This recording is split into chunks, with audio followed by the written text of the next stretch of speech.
una producción original de Oasis Media.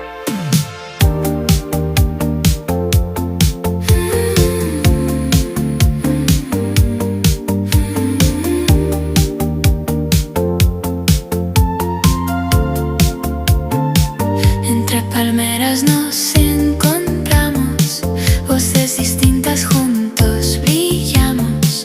Desde el oasis alzamos la voz, palmeras y orgullo, estos somos hoy. Hola, hola a todos, todas y todes. Saludos desde el Oasis. Bienvenidos una vez más a Palmeras y Orgullo. Mi nombre es Iván Castelán y el día de hoy me acompaña en el estudio nuestra caja de Pandora, claro que sí, Martín Salazar. ¿Qué tal, Martín? ¿Cómo estás? Hola, ¿qué tal? Buenos días a todos, todas y todes. Pues yo feliz como siempre y la verdad hoy, yo siempre digo que cada capítulo es icónico, pero este sí se va a pasar, ¿eh? Se va a pasar de icónico. Yo estoy nervioso, yo ya no sé ni qué preguntar, mis apuntes los perdí, realmente ya no sé, o sea, me impone. ¿En qué cuarto oscuro dejaste tu libreta? Calla. Oigan, quiero empezar mencionando que hoy en Playa del Carmen tenemos la tercera marcha lésbica organizada por la colectiva CLES y su directora Brenda Cervantes, a quien tuvimos con nosotros en el episodio anterior, que por cierto nos envía la invitación para marchar con ellas a partir de las 4 p.m. partiendo desde el Parque Fundadores aquí en Playa del Carmen. Y por eso mismo Johnny no pudo acompañarnos el día de hoy. Tuvo que ir a acompañar y ayudar a su prima Natana Drag Queen para peinarle las pelucas, para subirle las medias y por supuesto para sostenerle la bolsita mientras canta. Ahí estará dándolo todo y obviamente es icónica y pues ahí estaremos. Y bueno, vamos a entrar al tema del día de hoy. ¿Qué pasa cuando no encuentras tu historia en ningún lado? Cuando creces viendo películas, leyendo libros, escuchando música y simplemente pues no apareces en ellos. No hay alguien que se parezca a ti, no hay una historia que suene como la tuya, no hay un personaje que quizá ame como tú amas, que dude como tú dudas y que exista como tú existes. Y entonces pues lo que haces es empezar a imaginarte, a inventarte, a reconstruirte desde cero, pues con lo poco que tienes, ¿no? En ese momento.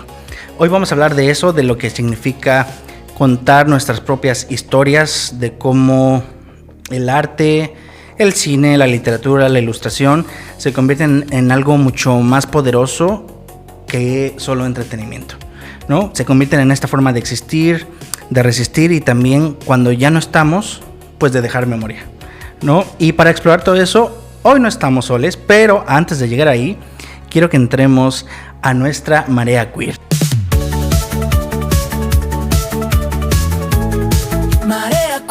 Marea queer, la verdad que necesitas ver.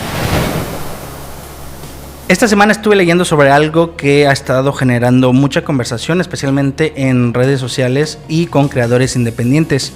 El contenido queer en plataformas grandes como Netflix, HBO, Amazon sigue creciendo. Hay más series, hay más películas, hay más representación en cuanto a números se refiere, pero hay una crítica que se repite mucho en esta comunidad digital. Muchas de estas historias siguen siendo filtradas por miradas que no son queer. Es decir, han sido escritas, diseñadas, creadas por alguien que está afuera de nuestra población LGBTQIA+, producidas, dirigidas por alguien de allá afuera, y lo queer termina convirtiéndose más en estética y no en experiencia. Se convierte en algo que se ve muy bien en el tráiler, que se ve muy bien en el póster, que pasa por los algoritmos también, que son este mecanismo detrás de todo el streaming, y genera clics, pero no necesariamente le habla a nadie que está viviendo eso. Y hay algo que me parece muy interesante en esta crítica. No es que la representación sea mala en sí misma, es que la representación sin autenticidad puede terminar siendo otra forma de invisibilidad. O peor, una forma de decirte, ya estás apareciendo aquí, ¿qué más quieres? ¿Qué más necesitas? Es como cubrir solo esta cuota. Cuando lo que aparece no tiene nada que ver contigo, sí te hace pensar, ¿no? ¿Hace cuánto no ven algo en una pantalla y piensan, esto realmente lo escribió alguien que lo vivió? O sea, realmente tiene una idea de lo que está escribiendo. ¿A ti, Martín, te ha tocado encontrar algo en series o películas que sientas que no es auténtico? Que digas, esta persona no sabe lo que está diciendo. Mira, a veces me toca, como dices tú, como las típicas historias de, ahora sí que de telenovela, ¿no? Rosa, además, como heterosexuales, muy rosa, de que se enamoran, ahora sí que el pobre, la pobre del rico y demás, como los típicos cuentos de Cenicienta, ¿no? Y auténticas, así que yo recuerde que yo digo, no, desconozco la verdad ahorita, fíjate, recordé eso, desconozco, yo creo que sí, que alguien en su momento cuando escribió en el 2000 Queer as Folk, dices, aquí sí se retrató todo. Todos nos juntábamos y todos nos identificábamos con un personaje, era lo que estábamos viviendo, la familia, parejas lesbianas, un joven con uno maduro, los cuartos oscuros, los antros, como ligas. Ahí sí dije, bueno, ahorita que me haces recordar esto, dije, ahí sí, alguien que sabía lo escribió Queer as Folk en su momento, que fue wow. Justamente esa es la clave, ¿no? No es lo mismo solo aparecer a estar representada de verdad con algo que es automáticamente te das cuenta que es auténtico y que está filtrado por esta mirada queer, porque sabe los códigos, las maneras, e inmediatamente lo identificas, dices, la persona que escribió esto es una persona queer, porque se sabe de la A a la Z. Bueno, hasta no sé tú qué opinas, pero de Sex and the City dice, bueno, Dios mío, yo era Samantha Jones en la serie, ¿eh? Sí, o sea, la verdad sí ha habido algunos contenidos que a lo largo de los años pues sí se han acercado, ¿no? Y han manifestado esta diferencia entre aparecer o estar representada, pero desafortunadamente con la cantidad de contenido que se produce hoy en día, pues es el porcentaje muy reducido, cuando ya tendríamos que estar pues realmente plasmadas de una manera pues muy auténtica en cualquier contenido, desde un video musical hasta una película, una serie, un libro. Y de eso incluso televisión abierta también podría ser. Claro. Porque, no sé, no veo La Rosa de Guadalupe, pero los TikToks que me aparecen son como muy clichés en televisión abierta todavía. Sí, ellos todavía están un par de pasos todavía detrás. Les va a tomar un poco más de tiempo alcanzar pues esta representación pues más auténtica. Y justamente de eso queremos hablar el día de hoy. Está con nosotros en el estudio alguien cuyo trabajo vive exactamente entre ese cruce de arte, identidad y comunidad. Antonio Alanís es artista, es ilustrador, escritor, y su trabajo se enfoca en contar historias desde la experiencia latina, historias desde la experiencia migrante, construyendo estos puentes entre culturas, identidad y memoria. Es una persona que ha desarrollado proyectos de ilustración, talleres de arte, y ha trabajado con organizaciones para amplificar justamente estas narrativas que históricamente han sido borradas o han sido ignoradas. Y recientemente lanzó Clarita emigra al norte, un libro que habla sobre migración, identidad y pertenencia desde una mirada profundamente humana. Antonio, bienvenido, muchas gracias por estar aquí. Muchas gracias, Iván, por esta bellísima introducción a lo que es el programa, y también a Martín por la invitación. Ay Dios, estamos felices de tenerte aquí, qué nervios, y pues que empiece esto. Quiero empezar desde algo que me parece muy importante y que creo que conecta, ¿no?, con esto que estábamos diciendo antes. El primer momento en el que uno se ve reflejado en una historia. Ese momento donde algo hace clic y piensas, esto existe, yo existo de verdad. En tu caso, Antonio, ¿recuerdas cuándo fue esta primera vez que te sentiste reflejado en el arte? ¿Fue una imagen, un personaje, lo que haya sido? ¿Y qué pasó cuando lo encontraste? Pues gracias por la pregunta. Cuando yo me sentí realmente reflejado fue en los 90s. Cuando mi familia y yo emigramos a Estados Unidos desde Durango, México. Como muchos de nosotros, estuvimos en escuelas donde íbamos a las bibliotecas y nos llevaban las señoras o señores y leían libros a nosotros, y nos daban media hora para poder encontrar un libro que nos gustaba y para poder llevarlo a casa.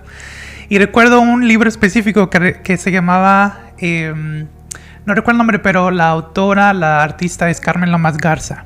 una artista chicana, una artista de Texas, y fue la primera vez que después de que había migrado de México a Estados Unidos, pude ver personas que no solamente eran como yo, sino tenían el mismo tono de piel, tenían costumbres donde yo me había reflejado.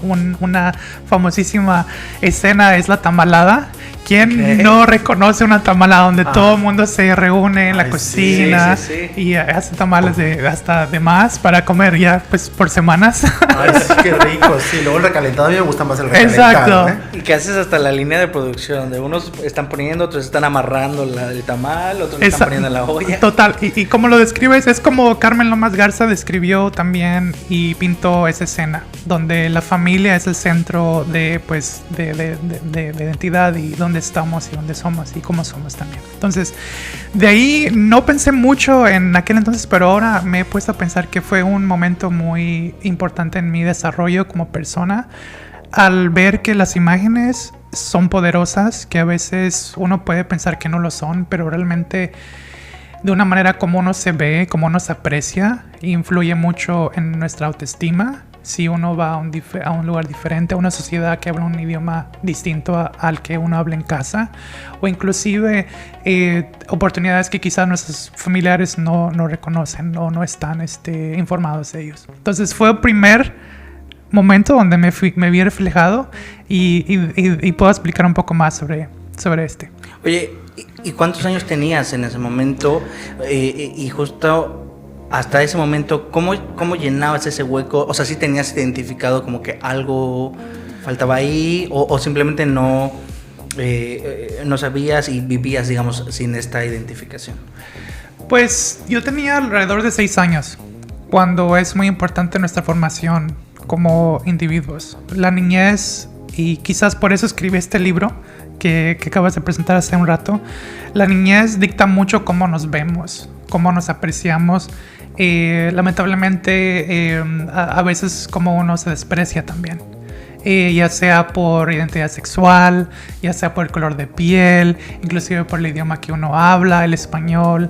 En Estados Unidos en estos momentos no se motiva a hablar español, han hecho el idioma inglés. Entonces, de una manera, esos tipos de políticas crean mucho, a mi parecer, conflictos internos de, bueno, realmente soy una persona con valor, realmente merezco estar aquí.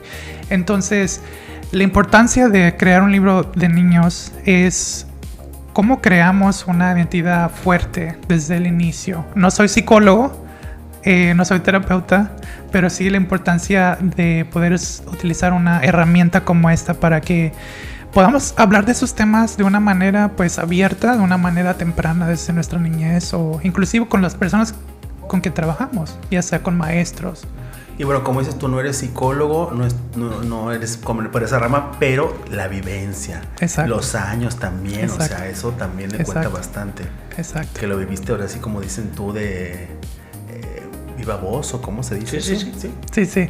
Entonces, de hecho, eso he aprendido mucho también a través de mi desarrollo como profesional, que la vida que uno tiene también influye mucho, y quizás no sea como un estudio científico, pero las vivencias también traen validación y evidencia también. Quizás no sea como la verdad objetiva que uno está buscando, pero sí influye mucho cómo uno se ve y cómo permite que otras personas lo vean a uno.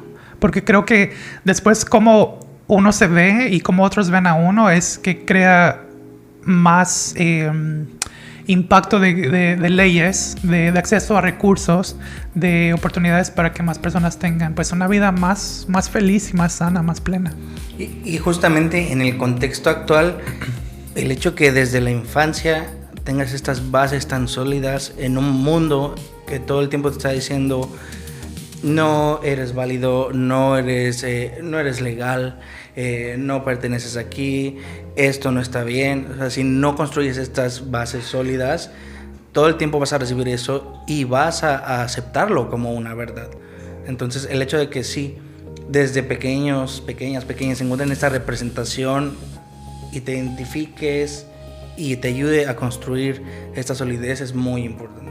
Por eso es que hablamos en otras ocasiones de los derechos de las infancias, de cómo también hay que apoyar mucho, en este caso, a las infancias trans, que muchas veces también desde pequeñas les están negando su identidad, cuando hay muchas infancias que ya han pasado todo un proceso y que ya, digamos, hay una solidez y a la fecha se les sigue negando su propia identidad. Entonces, es curioso porque creo que muchos de nosotros desarrollamos esta habilidad que la gente, pues, que la gente que siempre se vio representada no necesitó desarrollar, ¿no? Esta capacidad de identificarse con personajes que no son como tú, de tomar una historia, en este caso heterosexual, cisgénero, y proyectarte en ella de otras formas, ¿no? Transformarla en la mente, porque pues era lo que había. Es totalmente, porque y eso es el peligro de que uno crece, o bueno, hablando realmente ahora ya como adulto también, uno hace decisiones de acuerdo a la información que uno tiene. Y esto creo que es el peligro, que si no tiene uno la información completa, las narrativas que, pues, el pro o el contra, o que existe o que no existe, después uno puede errar si escoge y hace una decisión incorrecta y puede crear consecuencias. Ya sea, pues podemos hablar de muchas cosas, ¿no? Pero es el peligro, que si uno crece con esa narrativa falsa, no puede, pues, vivir una vida, pues, más feliz. Y eso es lo que quiero, pues, abordar más sobre el trabajo que estoy presentando. Sí, hay algo que atraviesa tu trabajo y creo que también es importante mencionarlo para que las personas que nos escuchan entiendan esta parte y la importancia también de nombrarlo. No solo representas a una comunidad desde afuera, sino construyes esta narrativa desde adentro. Claro. Desde la experiencia propia, y eso tiene un peso muy diferente en cómo se recibe el contenido. Porque una cosa es que alguien más cuente tu historia, y ya sabes, le va a poner sus propios aderezos a su gusto, y otra muy distinta es cuando tú tomas ese espacio. Exacto. Cuando tú decides qué incluir, qué dejar fuera, cómo nombrar las cosas. Tú, ¿cómo decides qué historias contar? Por ejemplo, ¿hay un proceso? ¿Es solo esta intuición? Algo que te dice, esta historia necesita existir allá afuera. Pues miren, la gente me pregunta sobre el libro Clarita Migra al Norte, ¿de dónde viene? ¿Cómo lo hice?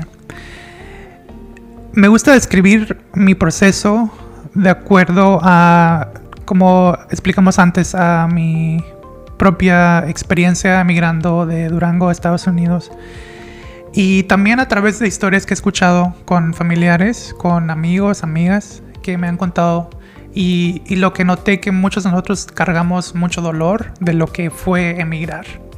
Entonces me inspiro mucho sobre esas cosas que son relevantes. La representación para mí es sumamente importante, de cómo podemos hablar sobre estos retos también, y cómo podemos también sanar y salir de ellos también, porque también es importante no solamente nombrarlo, pero también cómo salimos de eso y cómo, pues, llegamos a una nueva etapa en nuestra vida. Pero realmente mi trabajo está inspirado en muchas experiencias personales, en historias que escucho, personas que me cuentan sus historias también. Eso me motiva mucho a poder escribir y ilustrar también, y decidir qué poner y qué no. Los niños me han preguntado por la parte 2 de Clarita. ¡Ay, Dios! Cuando les leo me dicen, pero hay una parte 2, les digo, bueno, realmente un libro toma 7 a 9 meses como una persona para poder nacer.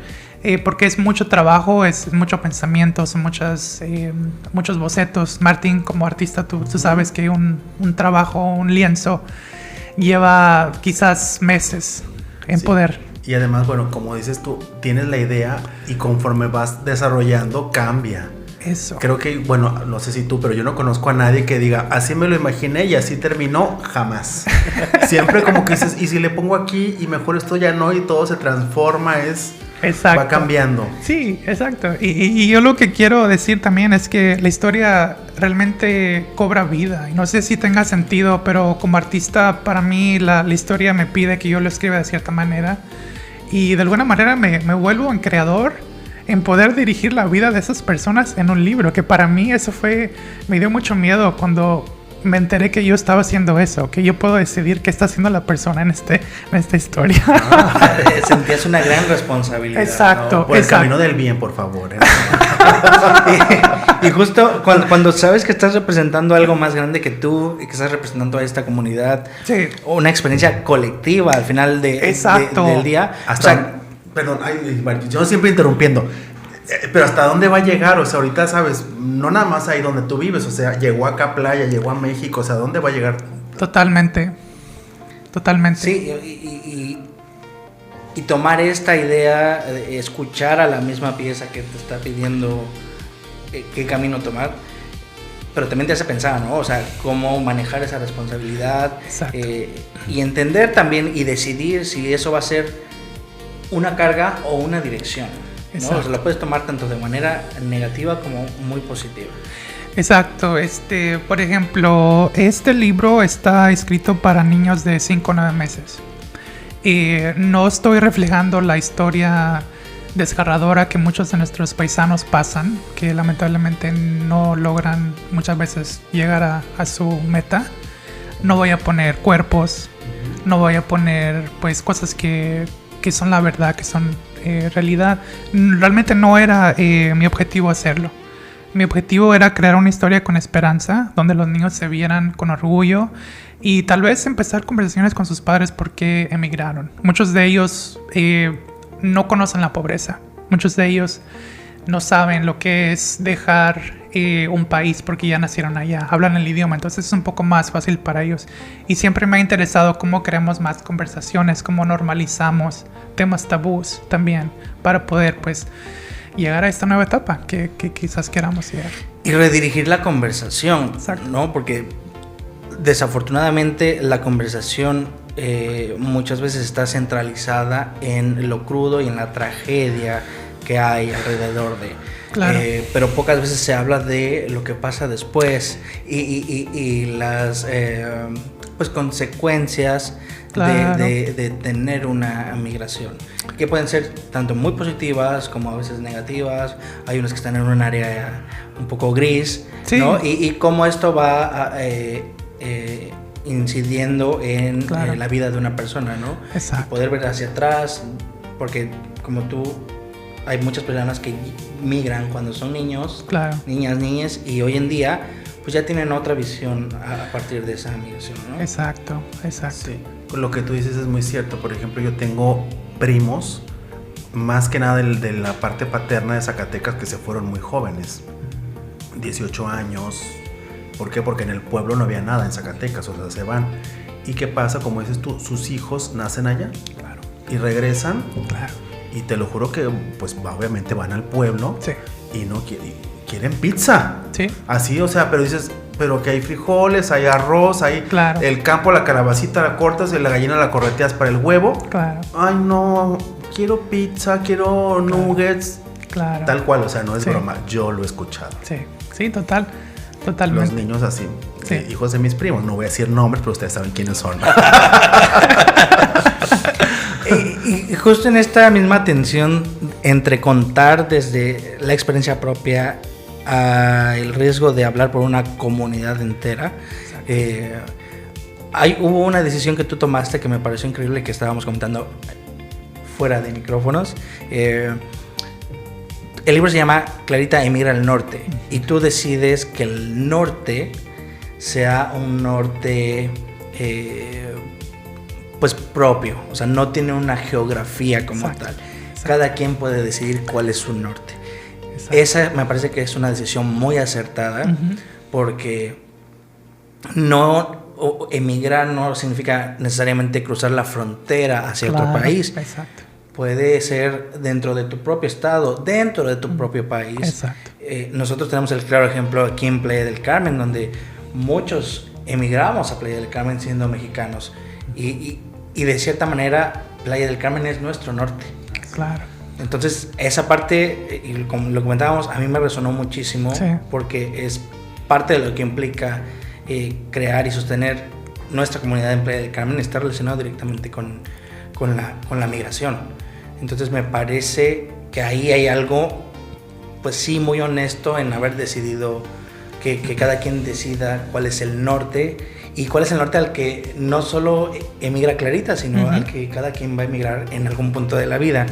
Porque a veces, pues en nuestra comunidad hay esta presión también de que si vas a representar algo, tienes que representarlo de la manera correcta, exacta, tienes que cubrir todas las experiencias y tienes que ser este portavoz perfecto, ¿no? Claro. Y eso creo que también puede ser hasta cierto punto paralizante para quien está creando la pieza. Entonces, plasmarlo de esa manera que puede hacerlo tan universal, me parece una idea fantástica y que hace que automáticamente resuene con todos, todas y todos.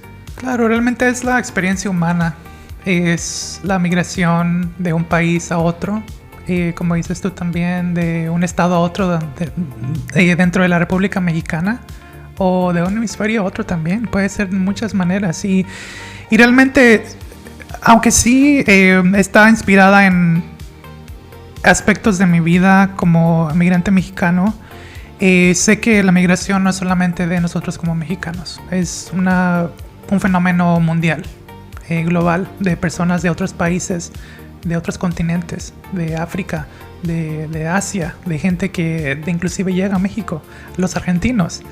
Me he dado mucha cuenta que aquí hay una comunidad grande de argentinos en Playa del Carmen y también he conocido personas de muchas partes de México, Ciudad de México, Monterrey, de todas partes. Entonces me llama mucho la atención también que podamos, pues, uno escoger dónde quiere ser más feliz o dónde puede ser más feliz, dónde puede tener más recursos uno, dónde puede desarrollarse también uno más. Y decidir a dónde quiere ir uno, la verdad. Sí, como por ejemplo, no sé, hablando de mí, mi círculo más cercano, digamos, con los que convivo, solamente 2 han nacido aquí en Quintana Roo. Todos los demás o son de otros países o de otras ciudades, como dices tú, de otros estados. Y oye, y ahora entiendo por qué hace días me estaba como hablando por teléfono. Yo, ¿por qué me hace tantas preguntas? Se me hace que va a decir: Martín emigra al sur. Nuevo libro. Porque del norte me vine al sur. Por ahí. Quiero mis regalías, ¿eh? Quiero mis regalías. Estaba haciendo su investigación de campo. Porque me dijo: ¿y qué sientes? Y entonces, ¿y qué sentías? Y yo, ¿por qué? Dije, ¿qué es esto? Dios mío. Eso. No, fíjate que es buena como, ¿cómo se dice? Secuela, ¿no? No secuela. Lo que sigue después del primero. Sí, secuela. secuela. Sí. Entonces, y es lo que me gusta de la literatura infantil, la literatura en general, que realmente abre conversaciones que quizás no tengamos día a día, de poder relacionarnos con las historias, de representarnos de una manera digna, una manera feliz, que reconozco que a veces hay tragedia, pero a mi parecer no podemos estar viviendo la tragedia todo el tiempo. Tenemos que buscar cómo podemos llegar a la felicidad de una manera. Y claro, se dice muy fácilmente. Hay muchas cosas que tienen que pasar antes de llegar a la felicidad. Pero eso para mí es el norte de la felicidad. Ok, cada quien tiene su norte. Dios Exacto. mío. Sí, es sacar tu brújula y ver hacia dónde quieres ir. Exacto. Y ese va a ser tu norte. Exacto. Yo creo que mi brújula está fallando, ¿eh? Porque la flechita se mueve a todos lados y gira, ¿eh? No se detiene. No, pero mira, Martín, es que creo que mientras uno crece y se desarrolla, va a evolucionar la brújula. Claro que sí. Sí, porque imagínate, yo en algún momento migré a Ciudad de México, Monterrey, Ciudad de México, muy joven. Y cuando migré de Ciudad de México a Playa, fue otra experiencia. Y como dices tú con tu libro también, todo lo que vas escuchando, y a mí me encanta hablar con personas y demás, entonces tú también eres muy de platicar con uno y otro, así. Entonces eso te va nutriendo también para los próximos libros, igual. Y es lo que me gusta de Playa del Carmen, que me he sentido muy bienvenido. Yo realmente es mi 4ª vez que visito y le decía a Martín antes de entrar aquí que hay algo que me llama mucho de esta ciudad, claro, México siempre va a estar en mí, pero algo muy especial, no sé qué sea, pero sigo regresando. Sí, es que ya ves que Playa tiene esta pues mística alrededor, ¿no? Que te hace que vuelvas o te hace no volver. O sea, tiene estos dos vertientes, ¿no? O te enamora y quizá no vivas aquí, pero vienes de manera constante, vuelves todo el tiempo, como la misma marea. O tienes también otra parte en donde hay gente que viene una vez y la misma marea los avienta, los regresa al mar y ya no vuelven. Exacto. Tiene ese lado místico, Playa del Carmen. Pero bueno, también está bien lo que tú haces de ir y venir.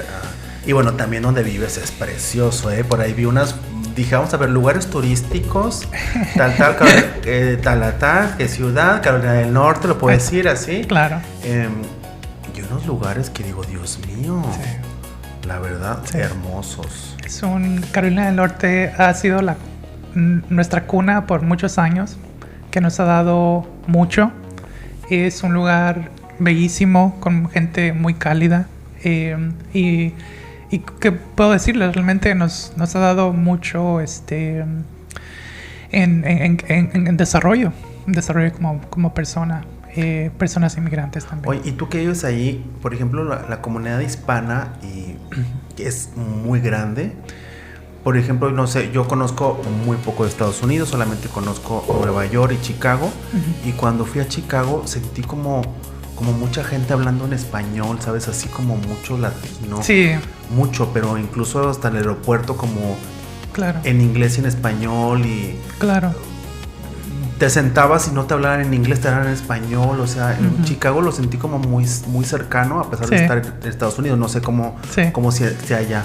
Sí. No conozco. Hay una comunidad muy grande en Durham, es donde estoy viviendo. En Durham, lo que se conoce el Triángulo, que está compuesta de Raleigh, Durham y Chapel Hill. Es en el centro del Carolina del Norte. Una comunidad muy grande que tiene aproximadamente 20-30 años que hemos llegado a esa localidad. Relativamente joven en términos de cuánto tiempo hemos estado ahí, pero a pesar de eso hemos logrado pues bastante. La representación está creciendo. Hay muchas cosas todavía que tenemos que hacer. No voy a pintarlo así como perfectamente, que es así como ya el paraíso. Para allá. Yo dije, pues ya me voy. Te iba a preguntar que agregaras documentaras una maleta más.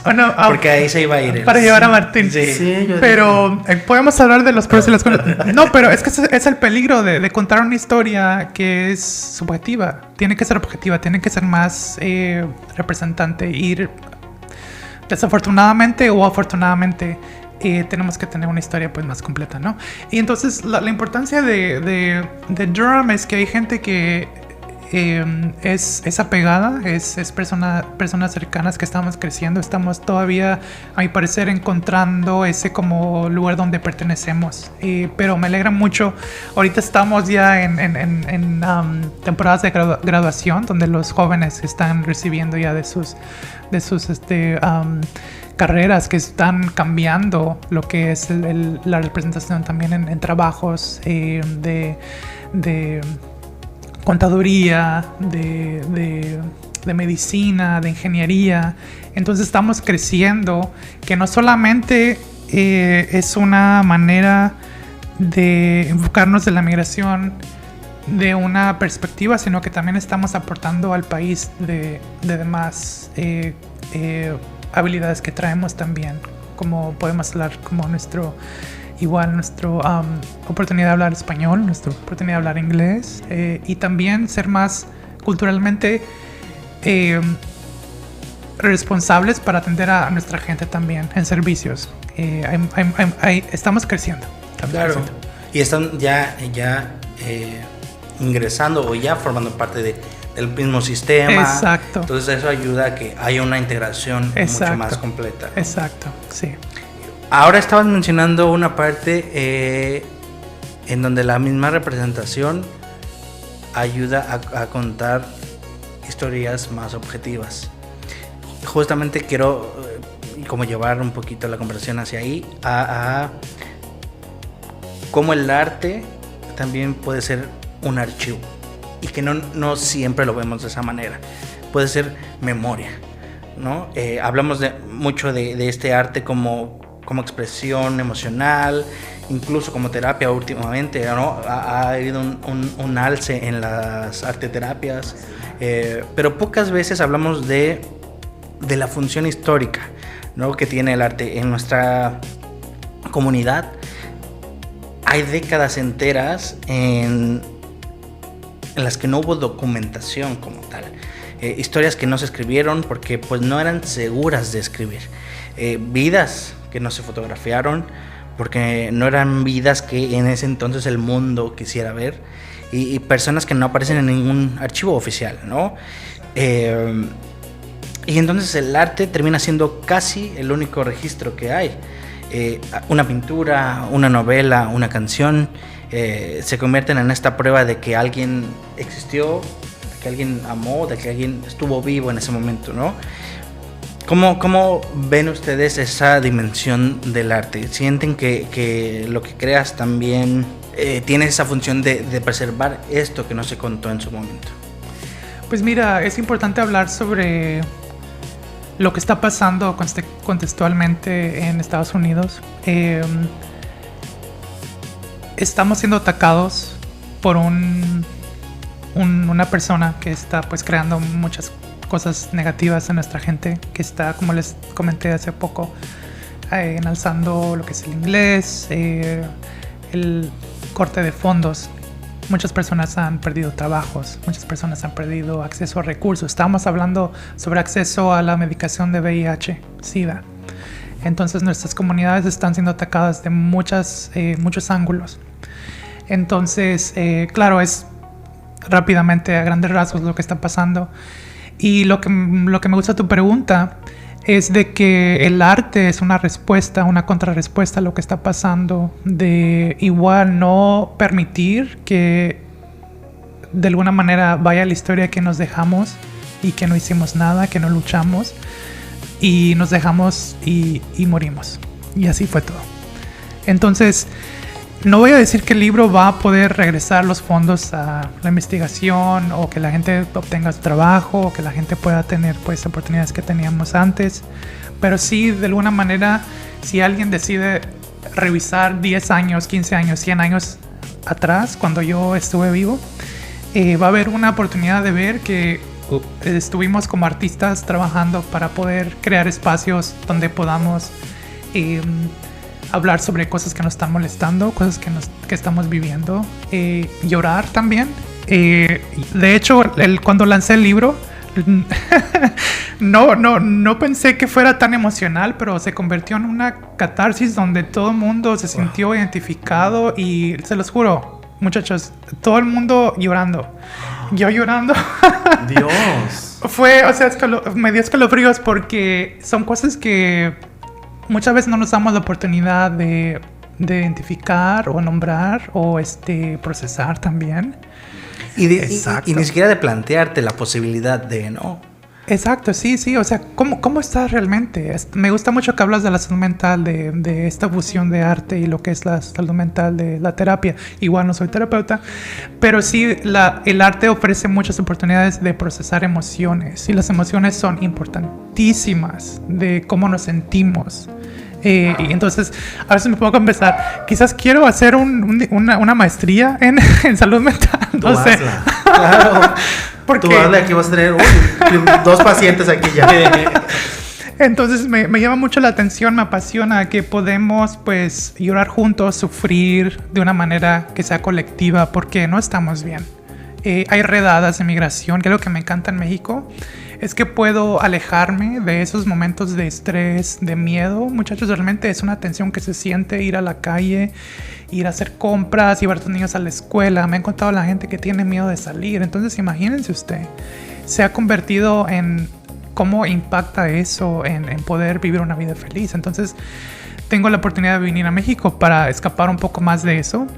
Y que se ha convertido en parte de su cotidianidad, ¿no? Exacto. Y eso para mí es incorrecto, vivir una vida con miedo. Una vida que es llena de cosas que están pasando, pero pues es lo que nos tocó vivir ahora. Pero igual es cómo podemos responder. Y históricamente los artistas, trabajadores culturales, no nos hemos quedado callados o calladas. Siempre hemos estado en la vanguardia, luchando en protestas, en marchas, como las chicas, claro, de hoy. Y hablando, por ejemplo, lo que cuentas en tu libro, digamos, es algo actual porque es un bebé, no es un tema actual, pero vamos a ver en 10, en 20 años, quien lo vuelva a leer en 30 va a decir, pues sabes qué, sigue pasando, como hace poco leímos nosotros en el colectivo El vampiro de la colonia Roma, que es imagínate cuánto tiene. Lo empecé a leer, yo lo había leído en el 2000, imagínate. Lo volví a leer y dije, es que mucho de lo que está ahí está igual. Sí. Está igual, vamos a ver, igual con tu libro, o sea, en 10, 20 años, 30, van a decir, no, eso ya es cosa del pasado o parece que lo escribiste ayer. Claro. Es parte de lo que dices tú de la historia de los libros, las pinturas, lo que plasmas. Exacto. Y cómo resuena, ¿no? A través del tiempo, porque el eco sigue ahí. Sí. El eco sigue ahí definitivamente y lo vas a entender o de la misma manera o de una manera muy distinta. Y no, sí, justo esa situación nos ocurrió, leímos el libro y fue... Esto pudo haber sido la semana pasada. Sí, ¿eh? de verdad. O sea, sí. Lo mismo con este libro, el del 9. Tengo que morir todas las noches. Mira. O sea, hay muchas situaciones ahí que dices esto ayer. O sea, no. Es algo que pudo haber sido una noticia del día de ayer. Claro. Entonces, es interesante cómo, a pesar de que hay ya pues, un par de décadas, ¿no? de distancia, Sí. Sigue resonando y sigue siendo tan actual. Y sobre todo en este caso con un tema Sí. como lo es la migración, pues ya llevamos, o sea, el ser humano toda la vida ha emigrado, ¿no? O sea, Claro. esa ha sido la raíz de cómo hemos poblado el mundo, ¿no? Esta migración, esta itinerancia. Entonces, yo creo que es algo que no caduca y que a lo mejor sí se ha transformado, Sí. pero sigue teniendo una base muy sencilla y que no ha cambiado con el paso de tantos años. Esa parte, ¿no? Como la mera raíz del asunto. Sí, totalmente, es la experiencia humana. Y como dicen ustedes, quizás esos temas vayan a resonar en 10, 20, 30 años. A veces me vuelvo impaciente y yo quisiera ver el cambio ya, que la gente tuviera recursos y tuviera acceso y oportunidades, pero toma tiempo. Las revoluciones toman tiempo. Uh-huh. Sobre todo cuando son revoluciones a través del pensamiento. Uh-huh. Toma muchísimo más tiempo, porque una cosa es pues, levantarse en armas, Claro. pero hacer una revolución Claro. a partir del pensamiento de la gente, eso la verdad hay que tener una resiliencia enorme para seguir al pie. Y Iván, eso que quiero que recalcar también, que mucho de mi trabajo es aparte de las conversaciones, que antes de crear el cambio, tiene que haber cambio cultural, cambio de pensamiento también, porque no solamente es que nuestros niños se vean de una manera positiva, sino también los entornos donde estamos trabajando y viviendo, que se den cuenta de nuestra humanidad también, que estamos ahí por el derecho de vivir una vida mejor, si decidimos mirar de esa manera, y traerlos a la conversación. No vamos a decir que las personas reciban pues de la noche a la mañana algún recurso, pero eso ya sí hay curiosidad de, bueno, ¿de qué habla? ¿O por qué la oportunidad de hablar español? ¿Por qué es importante darle un servicio a la persona si no habla inglés? ¿Por qué es importante? Entonces, eso quizás empiece a sembrar semillas, que uno quisiera ver ya pues ya el rosal hecho, todo ya resplandeciente, ¿no? Pero pues toma tiempo, quizás 20, 30 años o quizás 100, quizás menos, no sé. ¿Lo veremos? Ay, lo veremos en 100 Lo años. veremos en nuestras vidas. Hay una frase que yo escuché hace un par de meses que a mí me impactó muchísimo, hablando, ¿no? de estas revoluciones culturales y de pensamiento, y me impactó muchísimo. O sea, sí me caló. La frase decía: estoy trabajando por un amanecer que no voy a poder ver, porque sabes que va a tomar mucho tiempo, que incluso no te va a alcanzar la vida para ver el resultado, ¿no? Entonces es una frase muy fuerte. Yo cuando la escuché a mí sí me movió, porque dije, claro, uno pues esperaría, ¿no? Que en 2 años, en 5 años, en 10, pero hay, o sea, el tema de movimientos sociales muchas veces traspasa la vida de las personas, ¿no? Y no nos alcanzan los años para ver. Oye, ahorita me acordé del arte también, la de la iglesia de Gaudí. Él la proyectó y todo, y apenas se va a terminar. Claro. Eso. Apenas. Él Claro. lo proyectó, pero no la vio terminada. Tenemos un ejemplo vivo. Sí, entonces es la responsabilidad de pasar la antorcha a los siguientes trabajadores culturales, artistas, escritores. filósofos, maestros, de todo. Sí. Hay una capa más en tu trabajo que me gustaría también tocar, porque creo que le va sumando esta complejidad muy específica. No solo hablando de identidades queer, sino de esta identidad cultural, de idioma, de territorio, de migración. Y eso es algo que, como mencionábamos, muchas de las personas que nos escuchan conocen muy bien, porque se identifican, han tenido que emigrar en algún momento. Ser una persona queer ya es habitar una identidad para la que el mundo no preparó espacio para ti. Ser migrante también. Ser latino también. Y cuando las tres cosas se juntan, porque como bien sabemos somos seres interseccionales, Exacto. en donde nos atraviesan distintas situaciones. Exacto. ¿En dónde te paras? ¿Desde dónde hablas? ¿Y a quién le hablas también? ¿No? ¿Cómo se cruzan todas esas capas en tu trabajo? Pues fíjate que esa pregunta me gusta porque en mi trabajo no he explorado ese ángulo queer todavía. Pero cuando estaba presentando el libro, ya conocía de años, hay un fotógrafo que toma fotografías de personas de la comunidad LGBT. Le digo, ¿por qué nuestro proyecto no será de hacer una exposición de este ángulo que no hablamos mucho? Y no sé por qué no queramos hablar de eso, es más porque no se ha dado la oportunidad y pues realmente, como les digo, el libro toma 9 meses para poder surgir y poder hacerlo y comunicarlo. Pero hay muchas cosas que quisiera seguir explorando, como les digo, la exposición de ese entorno. Ya les di como una mini... Una primicia. Ay, síguela sacando la sopa, Iván. Síguela sacando. No, pero es que es bien importante hablar de nuestras identidades que como dices tú, interseccionan. De que somos personas complejas, de diferentes idiomas, de diferentes vivencias, diferentes dónde venimos. Inclusive de México, yo les cuento, soy de Durango, no sé cómo sea la gente de otros estados. Por ejemplo, tú contaste cuando llegaste aquí también, Martín, de cuando pues estabas comunicándote con personas utilizando la misma palabra, diferente significado. Modismos también, Exacto. Los modismos que cambian. A lo mejor para ti significa una cosa, aquí es una ofensa, no Exacto, sé. Las exacto. comidas, o sea, aunque sea el mismo país, también nos Sí. enfrentamos a eso. Sí, Pero bueno, sí. amamos playa. Sí, Claro. No, claro. Y lo bello de ser artista, a mi parecer, es que somos flexibles. Ay, a mí me encantaría hacer todos los proyectos a la misma vez. Pero como les digo, tengo que ser paciente y decido ser paciente para ya ir desarrollando pues esto ya en el futuro de algo más no voy a decir polémico, pero sí quizás que tenga más... igual la comunidad queer seguimos viviendo muchas partes que son difíciles. La representación, no les voy a mentir, en el sur de Estados Unidos puede ser más conservador que el norte de inclusive California. Tú mencionas California, Chicago. Quizás no sea la oportunidad de hablar abiertamente sobre lo que es la sexualidad. Soy muy afortunado de ser de Durham, Carolina del Norte, donde somos, a mi parecer, mi círculo social es más abierto a hablar de estas cosas, de esos temas. Pero me daría miedo ir como afuera de lo que es ese lugar para poder hablar y llevar estos temas más por igual el peligro.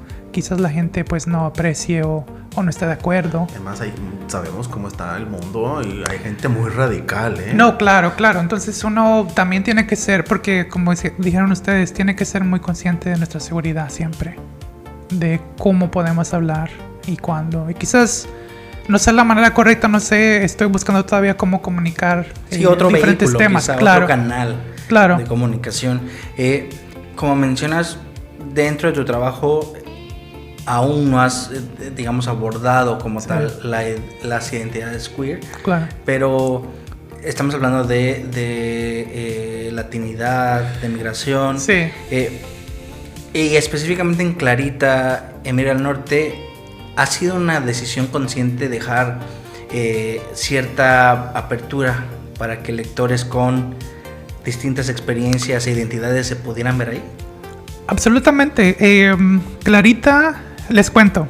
Clarita migra de México a Estados Unidos, llega a la casa de la abuelita. Básicamente lo que es el resumen del libro.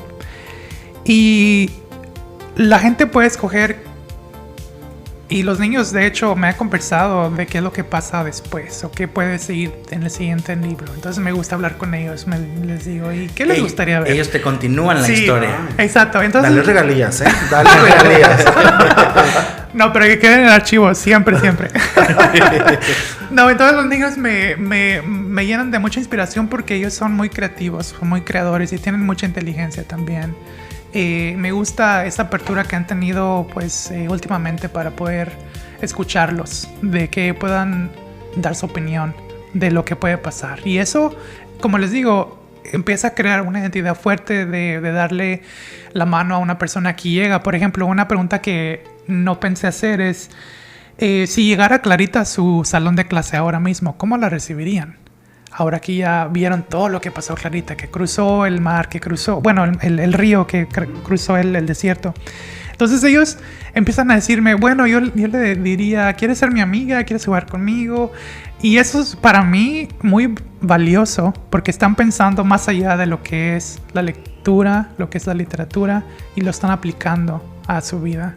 Y entonces, imagínense, si llega un niño inmigrante que no sabe el idioma, yo fui uno de esos niños, ¿cómo me sintiera ahora? Entonces, si pudiera dar la oportunidad a un niño de sentirse cómodo, de sentirse que pertenece, que se siente valioso, eso para mí realmente he logrado lo que quise con este libro.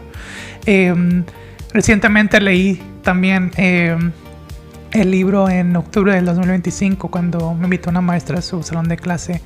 Un niño de 5 años, solamente hablaba español, tenía 3 meses que había llegado a México. Me dice la maestra, este niño nunca hablaba en mi clase, pero ahora que estás aquí, está conversando contigo. Se soltó. Exacto, y eso para mí es valioso porque se sintió visto, se sintió representado. Claro. Y yo puedo hablar con él en español, en un entorno donde, pues igual la maestra no habla español, no es que no hiciera lo posible porque su niño se estuviera pues cómodo, exacto, valioso. Entonces para mí esas son las conversaciones que quizás no es cambiar todo el mundo, pero sí cambiarle pues ese momento a ese niño, y realmente me llenó de mucha inspiración. La verdad, este libro me ha dado mucho, muchas experiencias muy emocionantes que me alegra mucho compartir con las personas. Y fíjate que me parece muy interesante que vayas tú de manera presencial recogiendo estas experiencias, y que veas que realmente sí está impactando a las personas que están leyendo o escuchando la historia de Clarita. Sí. Porque hoy en día estamos viviendo en un momento donde hay más diversidad, Sí. y lo voy a poner entre comillas, hay más diversidad que nunca en los medios. Hay más personajes queer, hay más personajes latinos, Claro. más personajes de color, Sí. y aún así hay cosas que todavía se siguen sintiendo falsas. Algo se siente todavía como si la historia no le creyera de verdad a ese personaje, ¿no? Como tú, que eres una persona que también está detrás de historias, no solo en el libro, sino con las ilustraciones, que las ilustraciones también te cuentan una historia. Sí. ¿Cómo tú logras diferenciar entre una narrativa auténtica y una que solo busca cumplir como con esta cuota de representación de la que hablábamos antes? ¿Hay algo que se puede ver, que se puede identificar, que se puede sentir, que te diga esto sí es real, esto no es real, solo esto es marketing, es por hacer números? ¿Cómo lo identificas tú y cómo las personas que nos escuchan podrían comenzar a identificar? Es una pregunta bastante compleja. ¿Cómo puedo empezar a responderla? En términos de literatura infantil, me siento muy afortunado de ser parte de un grupo de artistas, de escritores, trabajadores culturales donde vivo, que estamos creando de una manera que es real a nuestras experiencias. Que igual no existe ese espacio, entonces nosotros lo estamos creando. Entonces de ahí, a mi parecer, es cuando no existe nada, hay un hueco y uno llega a crear algo. Es para mí amor para poder llenar eso que está pasando. Entonces para mí eso es auténtico. La verdad, no he conocido personas que hayan creado pues cosas falsas hasta ahora en términos de la literatura infantil que pues he leído, y recuerdo libros y historias con mucho amor. Pero quizás lo que sí me llama la atención son como las novelas que están por hoy en día, que son personas que son, en mi parecer, falsas, de una manera que son igual blancas, la mayoría de ellos, ricas, y que desprecian a las personas que son pues más pobres. Entonces para mí eso es ya entretenimiento.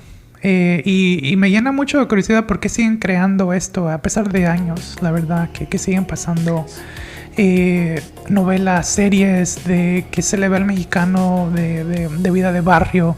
No estoy despreciando la vida de barrio, pero de una manera que hay chistes que siguen enraizando la homofobia, lo que es el odio a la mujer, la misoginia, cosas que siguen creando, pues en vez de ayudarnos, están hundiendo más, están normalizando los insultos, de que quizás uno no pueda llegar a vivir una vida más feliz a través de una economía mejor o de más recursos. Pero para mí las novelas no me gustan.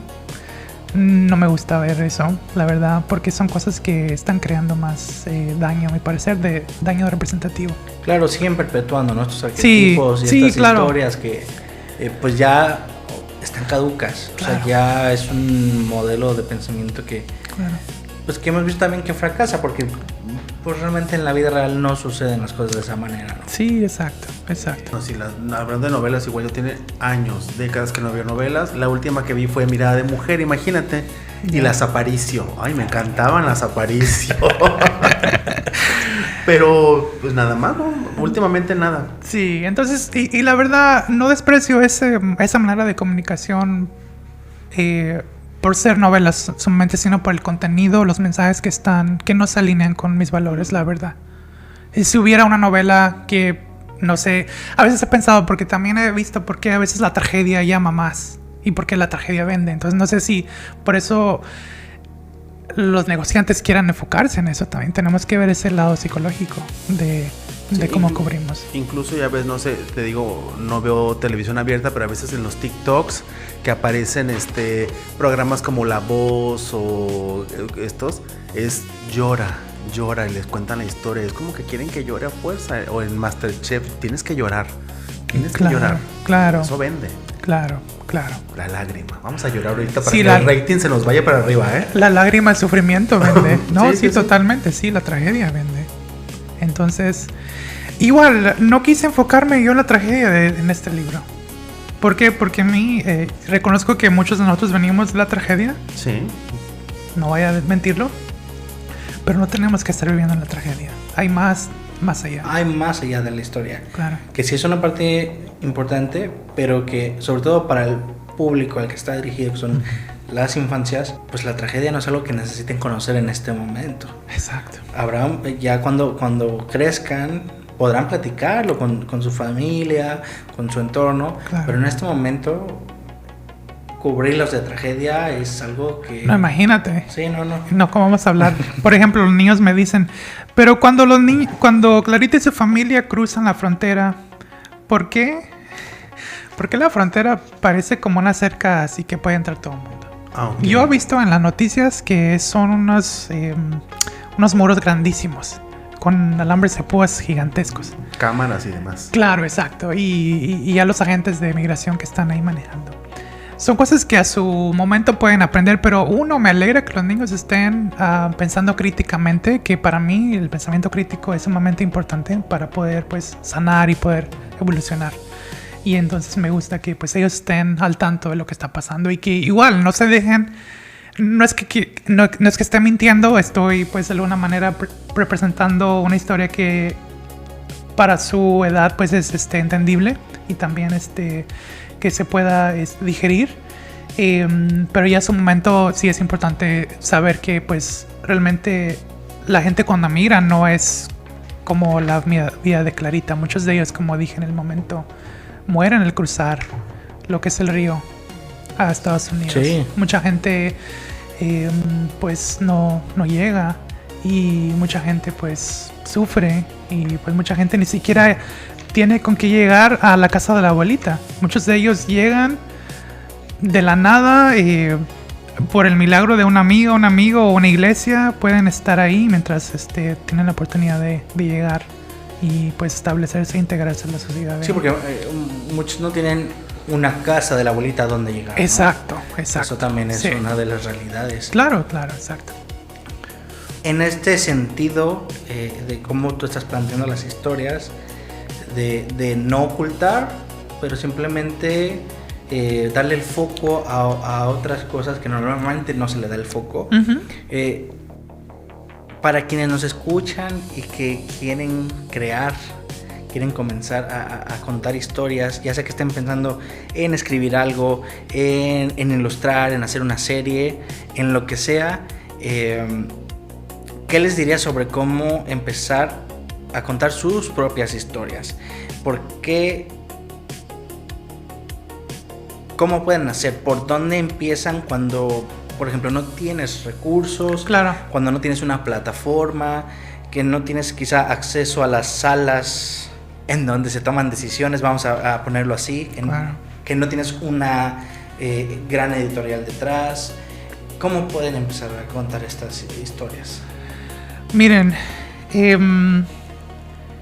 las historias en sí son y nacieron de una manera oral, compartiendo historias con amigos, con amigas, de una manera auténtica, de una manera que se pueda hacer de esta... reconozco que sí, para crear un libro autopublicado pues sí requirió recursos, pero haciendo ese trabajo analógicamente con lápiz, papel. Yo ilustré el libro digitalmente, pero realmente así empezaron los libros, de una manera donde se usaba la pintura, la brocha, y así se pintaba. Cómo se crearon las películas de Disney, de una manera manual. Ay, sí, exacto. Me encanta. De hecho, yo extraño trabajar de una manera analógica, porque este tipo de trabajo es no tiene como en sí un producto físico donde tenga la ilustración, es digital solo, a menos que pues la imprima. Pero la historia puede escribirse, la verdad, no necesitas mucho equipo aparte de una libreta, un lápiz, una pluma, y mantenerla, pulirla, y ya mientras sigas creciendo, evolucionándote, encontrando pues personas que puedan darte la mano. Yo autopubliqué mi libro porque no quise pues ir por la manera tradicional, porque he escuchado, no sé si sea verdad, pero puede ser como más trabas para poder publicar de una manera tradicional. Entonces yo quise hacer la historia ya. No quise esperarme meses de investigación, porque para mí, cuando tú lo sabes, Martín, que cuando llega la inspiración quieres... Ay, cállate. Llega de madrugada a veces. Que llega y tienes que ponerte, si no, se va y ya no puedes hacerlo como estuvo en ese momento. Entonces, de esa manera lo hice. Y claro, quise hacerlo de esa manera igual para aprender lo que es crear un libro. Muchas personas me han dicho, ¿cómo creaste un libro? Yo aprendí a crear un libro, a escribir un libro, leyendo. Los libros, reconozco que son un recurso. Quizás muchos de nosotros no tengamos acceso a libros. También cuando escribí el libro, tuve la oportunidad de estar viendo muchos videos en plataformas digitales como YouTube. Entonces hay personas que están compartiendo su proceso también para poder escribirlo, cómo hacer el formateo, cómo hacer lo que es la escritura, que se alinee con los dibujos. Es un trabajo muy técnico, no les voy a mentir, que sí por eso me tomó 9 meses, porque fue mucha investigación para poder saber cómo hago este libro algo físico. Entonces eso fue lo que más me tomó. Pero, o sea, si tenemos oportunidad, yo cuando hay personas que tienen preguntas, con mucho gusto les cuento mi proceso. He hecho bastante... Y yo he visto que has hecho contenido al respecto. Sí, contenido, sí. Exacto. Entonces, no quiero bloquear a personas que quieran escribir su libro, sino mi trabajo siempre ha sido abrir más puertas a las demás personas. Y pues, ellos me han preguntado mucho también qué hacer o cómo hacerlo. Pues queremos por aquí, en tu próxima visita a México, queremos por ahí o algo, ¿verdad? Un taller. ¿Qué será? ¿Un conversatorio? ¿Qué será? No, claro. No, fíjense que el año pasado que estuve aquí me enteré. Y también a los primeros que nos escriban 10 libros gratis. Me enteré. No, claro. Ustedes son bien afortunados porque el año pasado asistí a su primer feria del libro, que me llamó mucho la atención. Entonces hay recursos aquí. Eso es un tesoro de información donde traen personas de todas partes del mundo, donde hablan sobre su proceso, y ahí es donde yo realmente me nutro de cómo es que una persona hizo algo para después moldearlo a mi manera y crear algo que sea más representativo mío.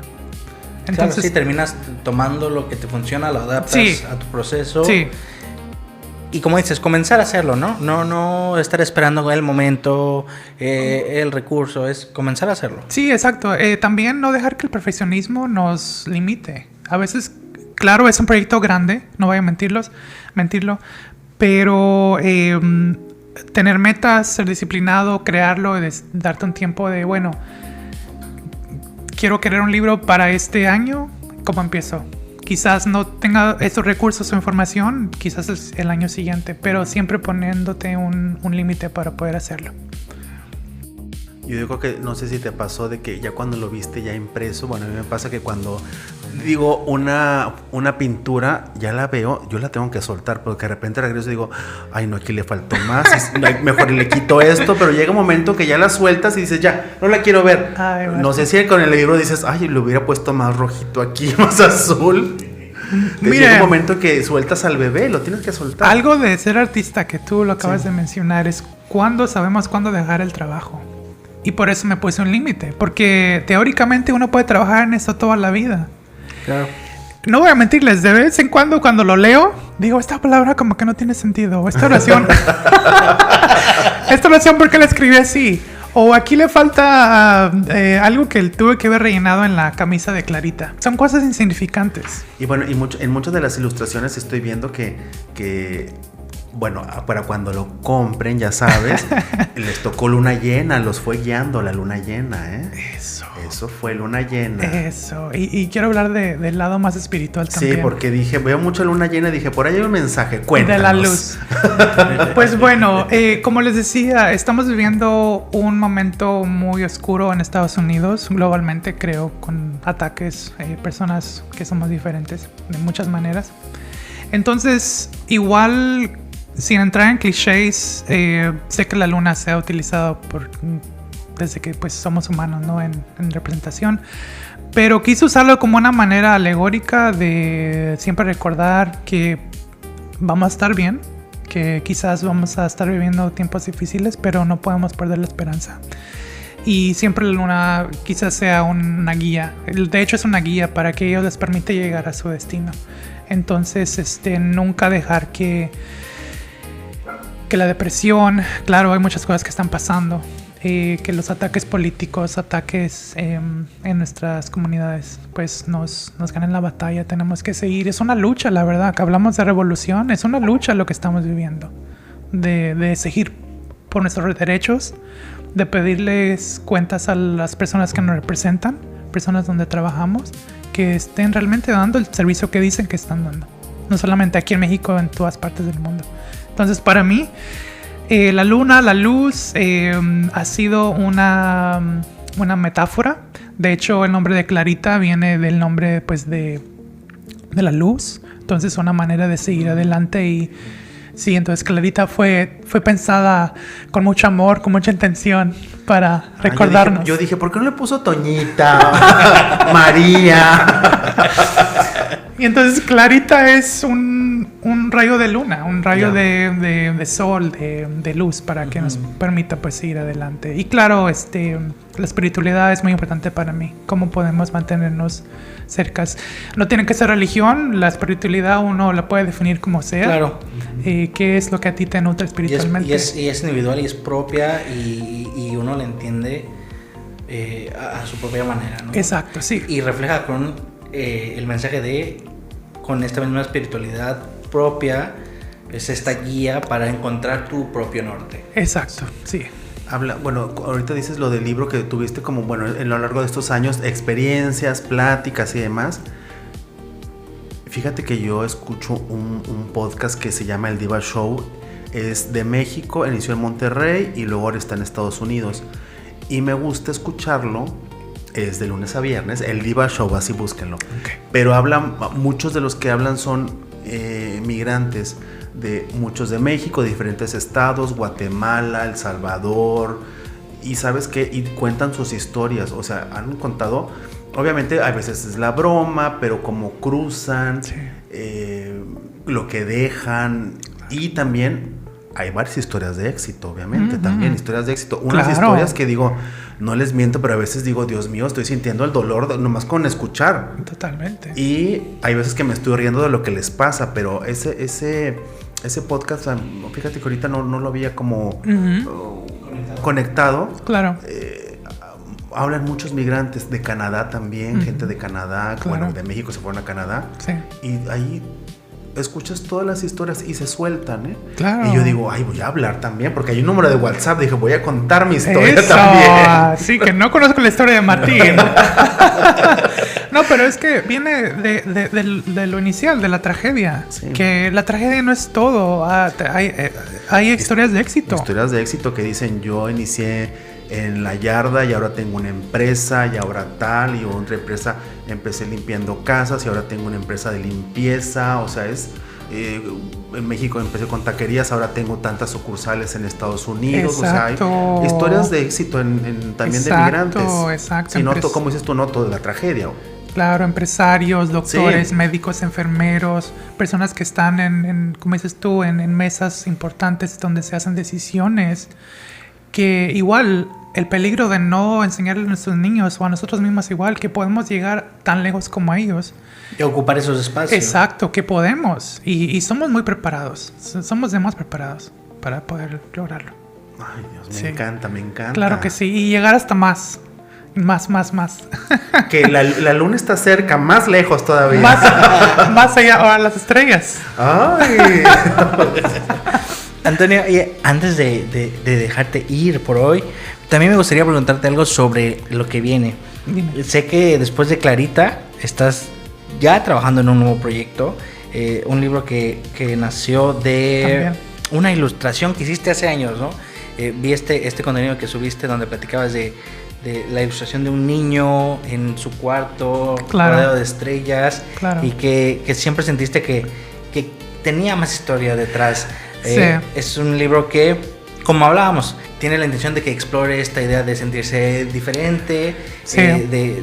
Y no la diferencia como una tragedia, justamente, exacto. Sino como algo que vale la pena entender, sí. Que vale la pena contarle a alguien más, ¿no? Claro. ¿Cómo estás viviendo ese proceso de construir una historia desde una imagen que ya existía, pero que todavía no tenía, pues, palabras, ¿no? En ella? ¿Y qué se siente quizás diferente esta vez durante esta parte del proceso, ahora que ya sabes lo que se puede hacer durante el proceso y lo que puede hacer un libro en la vida de alguien?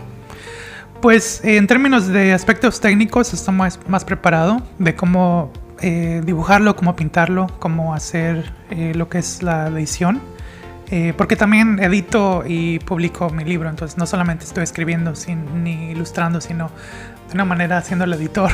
Entonces, tres diferentes y distintos trabajos. Entonces, de esa manera estoy más cómodo.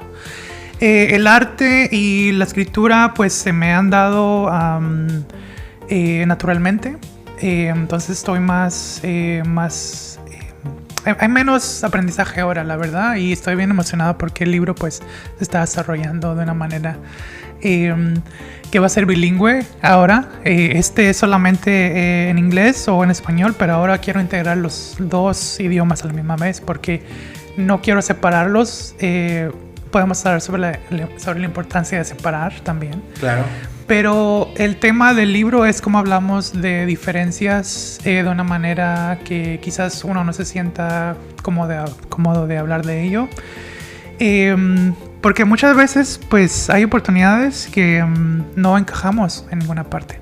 Ya sea porque como somos, de dónde venimos, el idioma que hablemos o inclusive nuestros intereses.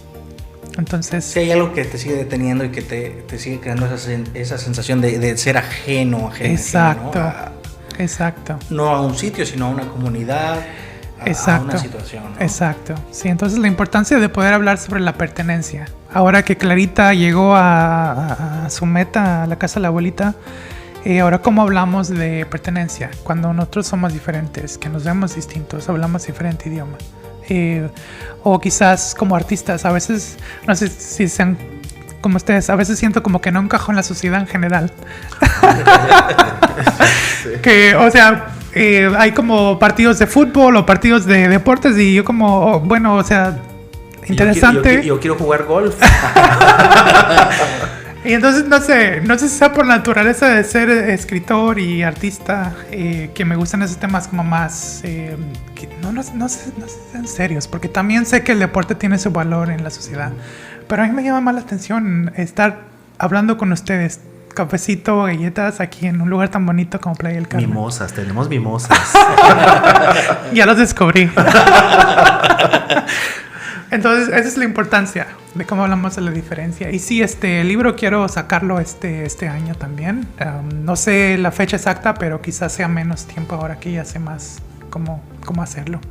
Y ya les mando un mensajito cuando lo complete. Ay, claro, por supuesto. Y vamos a estar esperando. Oigan, quiero que pasemos a este espacio en donde abrimos el micrófono, aunque sea de forma indirecta, a nuestra comunidad. Vamos a la sección Voces del Oasis. Voces del Oasis. Esta semana preguntamos en nuestras redes sociales algo sencillo, pero que sentimos que tenía mucho peso. Preguntamos si alguna vez te has sentido representada de verdad en una historia queer. Y tenemos un par de respuestas de nuestra comunidad a través de Instagram. Dice la primera: yo crecí viendo telenovelas y las únicas personas gay que aparecían eran el personaje cómico o el villano. Entonces, de alguna manera aprendí que ser gay era o ridículo o malo.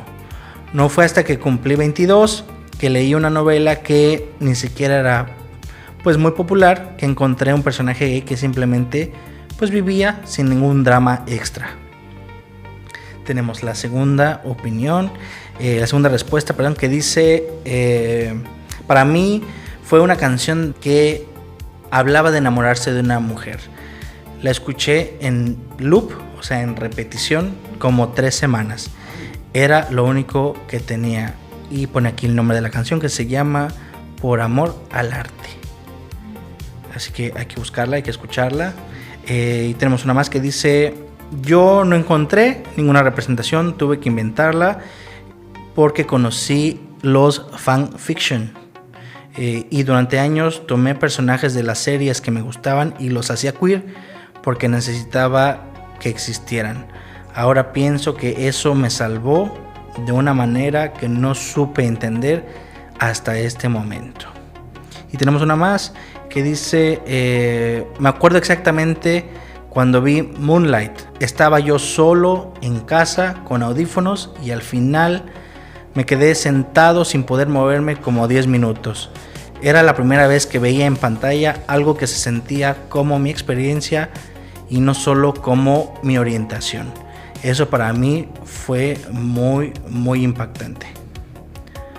A mí lo que más me impacta leyendo las respuestas es que muchos de los momentos que nos comentan es como terminan diciendo: finalmente me vi. No fue algo que tenían de manera constante. Y esa parte de ese sentimiento de hasta que me pude encontrar, hasta que me pude ver, creo que pesa mucho, ¿no? Y habla de cómo, pues a pesar de toda esta representación que hay hoy en día, pues seguimos sin vernos reflejadas. Y es algo que se repite, ¿no? Cuando no te ves, te tienes que crear. Ay, no, estas conversaciones, Dios mío, es que la mente se te va a los recuerdos. Ahorita que dijeron de la canción, yo me fui mujer contra mujer, ya sabes, en aquellos años, como el escándalo de ilustraciones de libros. Me acuerdo, bueno, desde siempre y hasta la fecha, las ilustraciones del Principito son para mí. Y bueno, ya sí podemos seguir. Es más, ahorita le cortamos y seguimos aquí, ¿eh? No, sobre la reducción de lo cómico. Ah, sí. O sea, ¿quién quiere ser una persona que es realmente una burla? Como novelas, que siguen, como dices tú, perpetuando esas cosas, pero totalmente. Como decimos, no debería ser esta norma, pero también es algo que sigue hasta el día de hoy y que justamente hay que empezar a cambiar desde tras bambalinas, desde la manera en cómo se están contando las historias.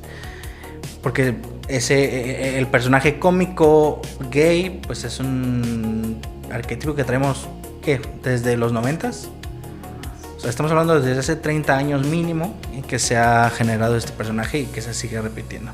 Vamos con nuestra sección de Hola Cultural. Hola Cultural. Martín, ¿qué nos traes para toda nuestra audiencia? Yo les traigo un nombre de un activista de los 80s, que es Kate Haring. Y bueno, él como inició, bueno, su papá era caricaturista aficionado.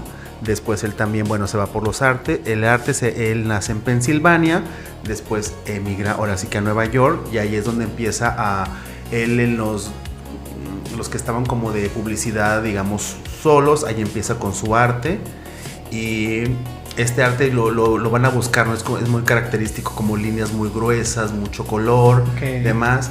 Y también en su momento, bueno, Andy Warhol, que a ver si lo pronuncio bien, bueno, como también lo conoce, y no nada más trabajó en Nueva York, también hizo arte también, graffiti, entre comillas, digamos, en el muro de Berlín, cuando existía el muro de Berlín. Esto es en el 89, también en París, en Barcelona. Entonces igual tuvo su tienda, pero me encanta, o sea, cómo inició ahora sí que en el metro de Nueva York, en las calles, y con su arte, ¿no? Con su arte, cómo fue transformándose. Tiene mucho más alcance. Y los mensajes también de ese activismo mediante el arte. Claro. Y además los espacios todo el mundo lo veía, ahí llega el mensaje a todos. Sí. Por ahí búsquenlo, por favor. ¿Cómo es que se llama? ¿Nos puedes repetir? Kate Haring. Por ahí lo escribiremos, porque ya sabes, a lo mejor no lo pronuncio bien, pero por ahí lo vas a escribir. Muy bien. Yo esta semana les traigo una película que quise, digamos, matar dos pájaros de un tiro. Traer una película que se relaciona con el tema, pero que también celebra un poco esta visibilidad lésbica, aprovechando que el programa sale este fin de semana, y ya saben que mañana domingo es el Día Internacional de la Visibilidad Lésbica. La película se llama Retrato de una mujer en llamas. Es reciente, es del año 2019, de la directora Celine Sciamma. Si no la han visto, vayan, véala, búsquenla, porque desafortunadamente solo está, por ejemplo, en plataformas como Movie, pero si la buscan en internet la van a encontrar. Es una película francesa dirigida por una mujer queer sobre dos mujeres en el siglo XVIII, y es una historia de un amor que no podía existir, ¿no? Y lo que hace de una manera muy bonita es precisamente de esto que hablamos hoy, de contar una historia desde adentro. La mirada no es la de este espectador voyerista, sino es la propia mirada de ellas, claro, desde la que vemos la historia, ¿no? Hay una escena que no quiero dar spoilers, pero es una de las cosas más bonitas y más poderosas que yo he visto en cine queer, sobre lo que significa ser visto, ser vista, ser viste y poder mostrarse, ¿no? Vayan, búsquenla. Es Retrato de una mujer en llamas, de la directora Celine Sciamma. Lo vamos a dejar igual en la cajita de descripción del episodio para que la puedan buscar. Y por supuesto tenemos la recomendación fantástica de Antonio el día de hoy. Pues bueno, para resumir, Clarita migra al norte. La verdad, la importancia de ser vistos está disponible en español a través de la plataforma Amazon. Pueden obtener su copia si gustan apoyar. Está disponible en mi página web, que es antonioalanisart.com/box o libros, BOOKS box. Entonces ahí pueden aprender un poquito más sobre lo que es el libro de Clarita Migra al Norte. Y en fin, muchísimas gracias por estar aquí con ustedes. No. Gracias a ti por venir, oye, que es un placer. Estamos hoy de manteles largos. Si hay algo con lo que yo tuviera que quedarme de todo esto que hemos hablado hoy, sería eso, entender que el arte no es solo algo que estamos consumiendo, es algo que nos está construyendo. Exacto. Que es importante porque nos nombra, porque nos da un lugar, y cuando ese lugar no existe todavía, cuando todavía no hay alguien que haya contado tu historia, eso no es una falta de representación y no es una falta de imaginación, es más bien una invitación.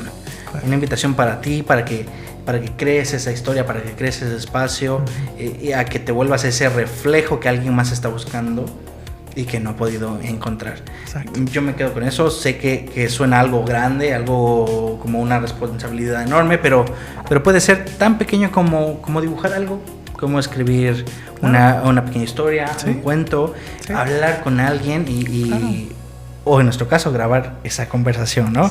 El archivo histórico empieza en cualquier lugar. Antonio, de verdad, muchas gracias. Creo que lo que hace es contar estas historias que de otra manera no existirían. Es exactamente este tipo de trabajo que importa a largo plazo, como hemos platicado. No el que hace más ruido mañana, claro, sino el que va a seguir ahí dentro de 20 años cuando alguien lo necesite encontrar. Gracias de verdad por estar aquí en Palmeras y Orgullo. Y también gracias a ustedes por escucharnos un episodio más. Y antes de irnos, si todavía no nos siguen en Instagram, nos encuentran como @oasis.pdc. Ahí estamos entre episodio y episodio compartiendo, escuchando y construyendo esto junto con ustedes. Recuerden que este espacio no solo somos nosotros, sino también ustedes que nos escuchan. Así que les esperamos en el Oasis. Pues muchas gracias a todos. Antonio, por favor, Iván, pues feliz de estar aquí nuevamente y pues los esperamos en la próxima. Ya saben, Martín Salazar. Síganme por favor, unas cosas espectaculares en mi Instagram, que es martin.art79. Eso. Así es, van a encontrar nuestras redes sociales y también las de Antonio en la cajita de la descripción para que ya no tengan que buscar, nada más le den clic y los mande de manera directa. Esto es Palmeras y Orgullo, un espacio para cuestionarnos, para escucharnos y para entender mejor la comunidad que estamos construyendo con todo lo que eso implica aquí en Playa del Carmen. Mi nombre es Iván Castelán y nos escuchamos en el siguiente episodio. Hasta la próxima. Bye. Hasta luego. Palmeras y Orgullo, nos escuchamos pronto. Una producción original de Oasis Media.